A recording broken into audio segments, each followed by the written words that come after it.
साम्राज्य की राजधानी हुआ करती थी।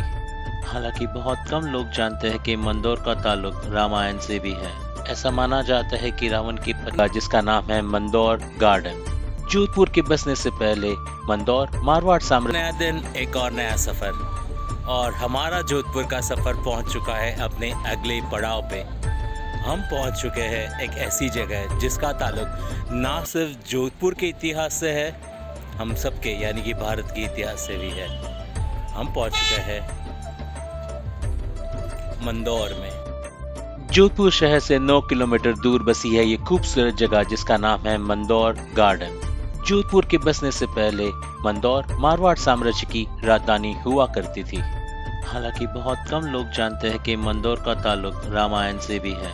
ऐसा माना जाता है कि रावण की पत्नी मंदोदरी का मायका मंदौर में ही है, और इसी वजह से मंदौर को रावण का ससुराल भी माना जाता है। हालांकि आज के समय में मंदौर फेमस है अपने छतरिया और देवल के लिए।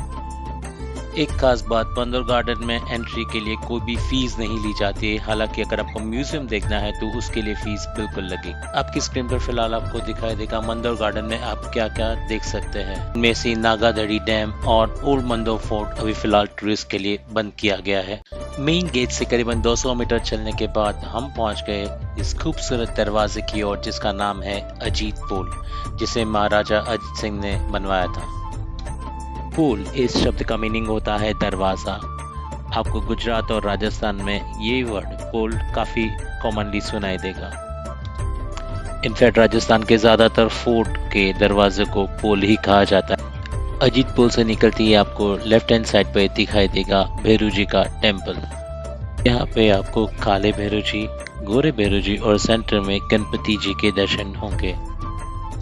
इस मंदिर का इतिहास काफी पुराना माना जाता है और लोकल्स की यहाँ पे बहुत श्रद्धा है। भैरू जी मंदिर के बाहर निकलते ही राइट हैंड साइड पर आपको दिखाई देंगे ये ब्यूटीफुल स्ट्रक्चर। इन्हें देवताओं की साल भी कहा जाता है। माना जाता है इन सारी ही मूर्तियों को एक ही रॉक से कट कर यहीं पे बनाया गया है। इनमें आपको हिंदू देवी देवताओं के अलावा ग्राम देवता एवं लोक देवताओं के भी दर्शन होंगे। मंदिर के ठीक सामने है मंदौर म्यूजियम, जो कि मेंटेनेंस की वजह से फिलहाल बंद था। मंदौर म्यूजियम से कुछ ही दूरी पर देखें कि आपको ये ब्यूटीफुल सी इमारत जिसे कहते हैं एक खंबा महल। इस सुंदर इमारत का निर्माण महाराजा अजीत सिंह ने सन 1707 और 1724 के बीच में कराया था। इस इमारत का निर्माण एक सिंगल चट्टान को तराश कर किया गया है, इसी वजह से इसे एक खंबा महल भी कहा जाता है। ये ब्यूटीफुल स्ट्रक्चर 2 मंजिलों जितना ऊंचा है। गौर से देखने पर आपको इस इमारत पे बारीक नक्काशियाँ, जाली काम और झरोखे बने दिखेंगे। यह इमारत खास रॉयल फैमिली की फीमेल्स के लिए बनाई गई थी। यहाँ पे वो समर के टाइम पे आके आराम किया करती थी। सो एक खंबा महल को देखकर ऐसा लगा कि बस यहीं पे ठहर जाऊं, मगर आगे भी तो जाना था। A few inches later. सो एक खंबा महल से थोड़े ही आगे बढ़ते हुए हमें दिखाई दी 2 छतरी नुमा इमारतें। पहली नज़र में आपको शायद मेरी तरह गलतफहमी हो जाए कि ये शायद कोई मंदिर या फिर कोई पूजा के स्थान है। इन इमारतों को देवल कहा जाता है। देवल यानी कि एक मेमोरियल जो रॉयल फैमिली के किसी भी मेंबर के मरने के 1 साल बाद उनकी याद में बनाया जाता है। मंदौर गार्डन एक समय में रॉयल फैमिली का क्रेमेशन ग्राउंड भी हुआ करता था, यानी कि रॉयल फैमिली के कोई भी मेंबर के मरने के बाद उनका अंतिम संस्कार यहीं पे किया जाता था। हालांकि अब इसे शिफ्ट करके जसवंत थाड़ा में कर दिया गया है। मंदौर का इतिहास जो है काफ़ी पुराना है। अगर आप हिस्ट्री की बात करें तो मंदौर का इतिहास रामायण काल से जाता है। माना जाता है कि मंदौर जो है वो रावण का ससुराल हुआ करता था। रावण की पत्नी जो मंदोदरी थी वो यहीं की थी। कहा जाता है कि जो मंदौर का निर्माण है वो मायासुर असुर ने किया था, और क्योंकि उनकी शादी जो है कप्सरा से हुई थी तो उनको रखने के लिए उन्होंने वो टाइम पे मंदौर का निर्माण किया था, ऐसा हमारे पुराणों में माना जाता है। इसके अलावा यहाँ पे एक प्लेस है जहाँ पे मैं बिल्कुल आपको लेके जाना चाहूँगा। बहुत ख़ास प्लेस है, बहुत कम लोग वहाँ पे जाते हैं, तो हम बिल्कुल वहाँ पे चलेंगे।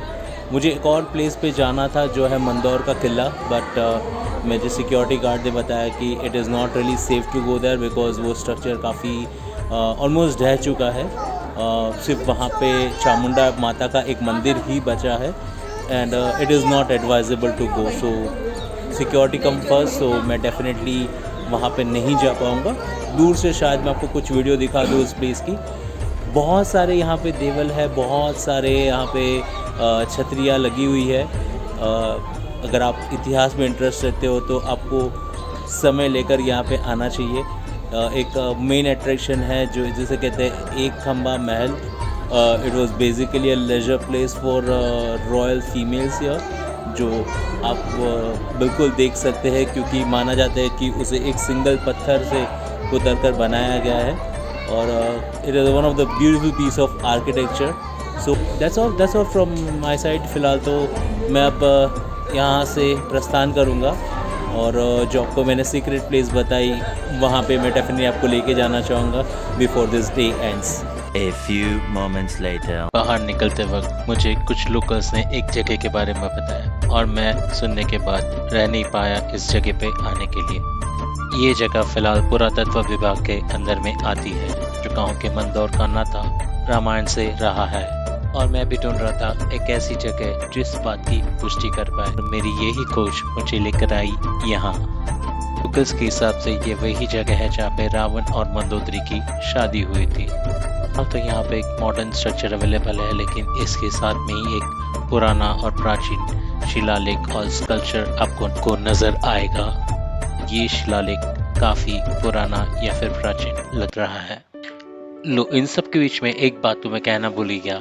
मुझे दीप भैया का कॉल आया था। हाँ, मुझे रूम मिल चुकी थी। सो थके हुए पैर और मन में चैन की सांस लेकर मैं निकल पड़ा जहाँ से ये दिन शुरू हुआ था, वो था हॉस्टल जोधपुर।